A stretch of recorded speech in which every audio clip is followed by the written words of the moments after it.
What's going on, guys? Deadpool. It's pretty much made the box office its bitch, but not the first R-rated comic book movie. Today, we are going to establish the definitive list. The top 9 R-rated comic book movies of all time. Why are we doing 9? Random choice. Here we go. And we've got a pretty cool panel to talk about it with. First, he is the director of development at Collider Video, and you know him from Schmoes Know and Fandango. Christian Harloff, Movie Fights champion, your friend of mine, Dan Murrell. Fellas, first off, the success of Deadpool. Are you surprised by it? What are your thoughts? Yeah. If I'm being completely honest, the trailers didn't do a lot for me. And when I saw the movie, obviously, I'm like, this far exceeded my expectations. What it shows is that when you have someone as passionate, both Tim Miller and Ryan Reynolds, who are embracing this and work so hard on doing it, you can't just make R-rated comic book movies just to make them. You have to be passionate about them. You have to know what you're making, and that's the reason it is the success that it is. We compiled our top 9 list of R-rated movies. But first, there are several films that did not make our final list. Shall we check out the honorable mentions? Sure. Roll the honorable mentions. Just a matter of time, I suppose. Don't butt! Who do you think you're fooling? I just saw you. I'm glad it's you.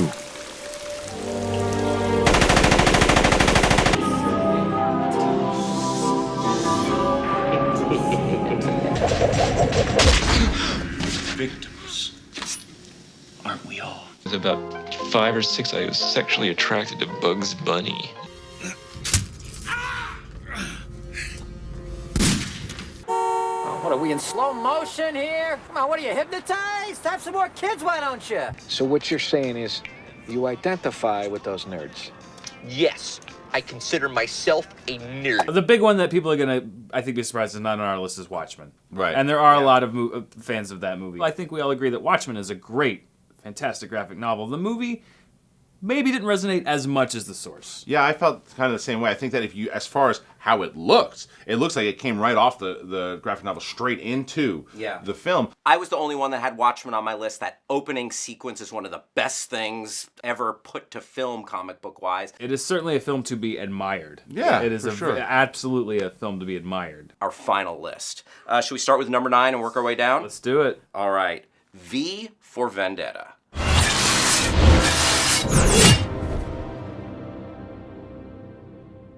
The only verdict is vengeance, a vendetta. Depending on who you ask, it's the sneaky lost Wachowski film. Wachowski's had a lot to do with the directing of this film.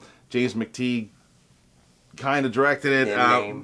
In name. But I will say that this movie, to me, I loved this film, and I liked it the more and more I watched it. Hugo Weaving was also the lead character here too, who also he replaced James Purfoy. I don't know if a lot of people knew that as well too. Yeah, that happened for I think first half of the movie. But there was just so much in that film. As far as the chemistry, I thought between a guy in a mask and Natalie Portman, who had better chemistry with a guy in a mask than she did of all the prequels. Yeah, yeah, and I didn't know anything about the comic at all, V for Vendetta, going in. I've read it since. Number one, it's a fantastic adaptation of material, but it's also very cinematic. I'm a big fan of the use of music and stuff, and that the setting to the attack on Parliament with the 1812 overture, that's just so cinematic and such a great way to take a striking image from the comic and translate it cinematically so well. Epic climax, really well done. That's number 9 on our list. Number 8, this movie is just a visual smorgasbord, 300.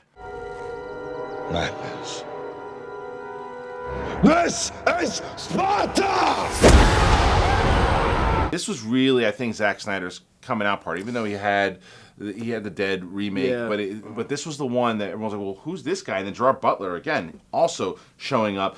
Jokes about the abs and everything too, sure. 300 workout. It blew me away when I saw it in the theater. Yeah, it was another one that I wasn't really prepared for, because it was, if I recall, it was kind of dumped into what is traditionally the early year dumping ground, March. And I remember seeing it as like, that so blew my expectations as far as like, I did not expect anything like that. I'd never seen anything quite like that. 10 years ago, people were talking about 300 like they're talking about Deadpool Very today. true. Yeah, absolutely. Number 7 on our list, Kick-Ass. Who are you?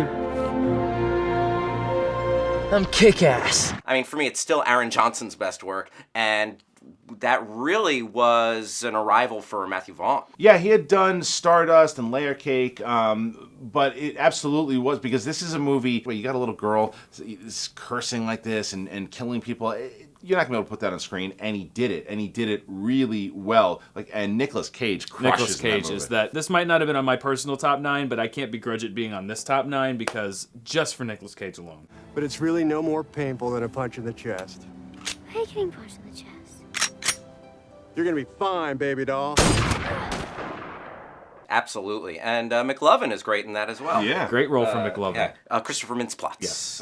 Lest we unfairly typecast him as McLovin. Yes. Everybody does. Which we have done. So next, we went a little back and forth. We wanted a Blade movie on there. I preferred Blade 2. Christian preferred Blade. Dan weighed in. We went with Blade.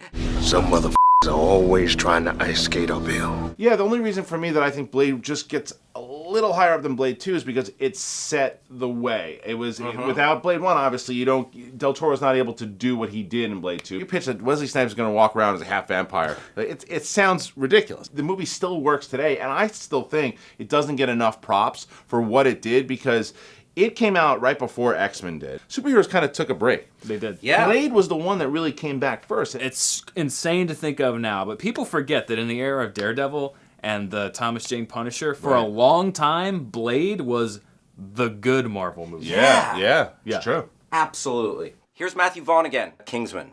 Oh, I love this movie. Yeah. Shoot the dog.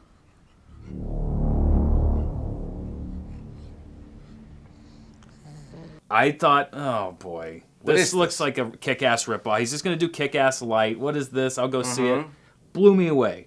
Did James Bond better than James Bond has done it in 10, 15 years. Yeah, and I liked how on the nose it was with certain like throwbacks to the old 60s spy movies and everything too. But even though Deadpool is doing big numbers, people are just glossing over what Kingsman did last year. Yeah. The movie made a lot of money, and it had no one in it. It didn't have a Ryan Reynolds. It had Colin Firth, who's a great actor, but not a box office draw. Yeah. And is, I'm going to say, has the new young Han Solo in the movie, hoping to predict here like Nostradamus. But I think that kid, you talk about a guy like who's going to be around for a long time. That watching that movie is like, that kid, he's got it. Yeah. Yeah. He goes from street punk to dapper gentleman and back again. That movie should not have worked, and it did on all accounts. I was shocked how much I liked it. Number 4 R-rated comic book movie of all time, Sin City. That's a comic book come to life. Yeah. You're making a big mistake, man. A big mistake. Yeah? You already made a big mistake yourself. You didn't flush. Also another one, did not do great at the box office, and I actually think this is one that didn't do great at the box office, and I think has been lost in the shuffle a little bit over the years. I don't think people are talking about Sin City as much as they used to. Yeah. Mickey Rourke in that film, doing a Marv, I mean, he was so great. Everybody, you got Bruce Willis, you got Jessica Alba. Clive Owen. Clive Owen. A lot of people either dismiss it or they forget it. Well, I think that's also because of the sequel, too. I think the sequel definitely hurt came it. along, took a little shine off the apple there. Also, I think a little bloom comes off the rose when you have films ape that style and don't deliver. That style's not new anymore, and people see Sin City and they're like, oh, that's just another blank. Right. But that when it came out, it was not that. Oh, yeah. And it's a genre buster, too, because it's not just a great comic book movie. It is one of the best modern noir movies. Yes. Absolutely a film noir. Yes, and I think that's kind of the reason that the movie's not as successful as maybe we hoped it was, is because not everybody responds to noir genre. Yeah. I do, you guys do, a lot of film lovers do, but not everybody does. It's not a mainstream thing, so I think that's one of the reasons why it hasn't hit the way we kind of hoped it would. This next one, it's a salute to manga comics and a really influential film when you think about it. The original Old Boy.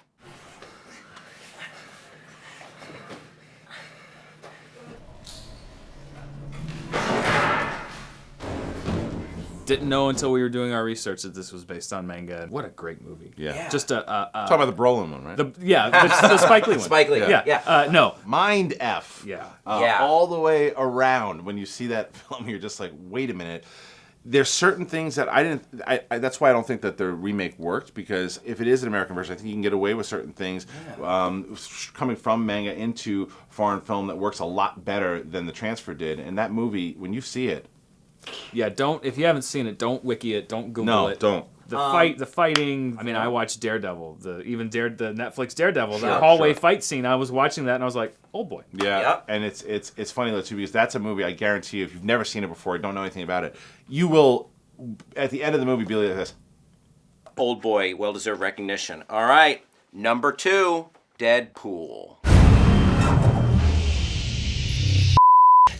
Did I leave the stove on? It just struck that balance. It really earned that R and was so satisfying. It just was the movie that they promised it would be. It was a movie that the R rating was a character in the movie. It was. I mean, the references to it, everything that they did with this movie, the marketing leading up to what the movie would be, they delivered. And we were talking about it. It is a love story. It is a comedy. It is a hardcore action movie. It's even a buddy comedy at times. It just delivers on all cylinders. And it's not easy to do, breaking the fourth wall constantly, but from the opening credits, it set this tone, and I was hooked. I think you should reward filmmakers who have such passion, and if you read about the development of this, Ryan Reynolds especially, they just were all in tune with one another, and you saw it on screen. And the number 1 film on our list. The number 1 Spawn. Yeah. That's a different list. Okay. The number 1 R-rated comic book film of all time, Dredd. This is Judge Dredd. I am the law. Not Judge Dredd with Rob Schneider and Sylvester Stallone. I am the law. I am the law. Dredd was just a tour de force, start to finish, action-packed. It was, and it was a great example of an American movie taking lessons from Asian cinema and doing it the right way, which is not doing a carbon copy of it, but like, let's take this style, let's make it our own, and let's find a formula that will work with the style that we've decided to go with. Fire!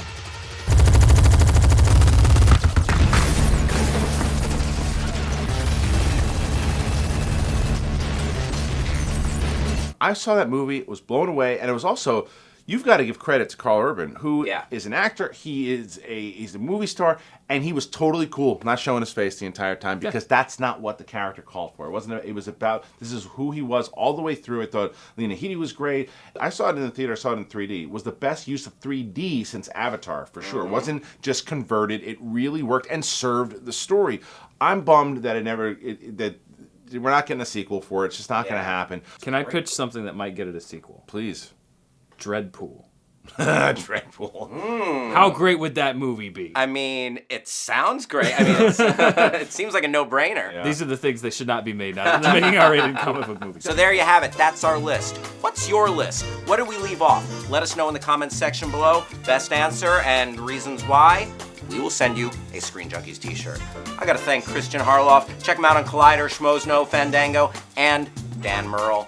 Check him out just hanging out around the office. Also, this Sunday, the most glamorous night in show business, the Oscars. We're gonna have a crazy, super fun and stupid watch party, an Oscar watch party. It's gonna be live streaming. Please, join us, hang out with us, tweet at us, we'll talk to you and make stupid jokes about the Oscars. Join us then, Sunday night, 5 p.m. Pacific. Dan, are you gonna be there? I will be there. Christian, you're gonna be in a tuxedo at the actual Oscars. I'm gonna be on the red carpet of the Oscars, yeah. There you go. They're not gonna let me in, though. They should, you handsome devil. All right, thanks for watching. I'm Al Rudnick. Hit me up on Twitter. Bye-bye.